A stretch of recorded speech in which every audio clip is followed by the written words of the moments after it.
Hey guys, welcome back to the channel. In today's tutorial, I'm going to show you how to uninstall the KB5074109 update on Windows 11.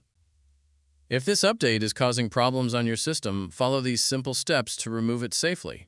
Let's get started. First, open the Start menu. Click on Settings. Once you're in Settings, select Windows Update. Now click on Update History. Scroll all the way down to the bottom of the Update History page. Click on Uninstall Updates.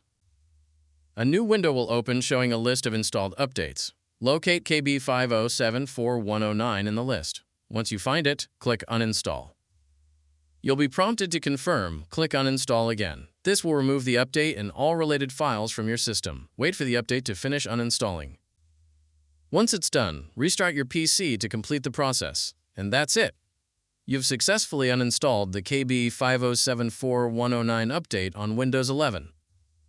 If this tutorial helped you, don't forget to like the video, subscribe to the channel, and turn on notifications for more Windows fixes. Thanks for watching, and I'll see you in the next one.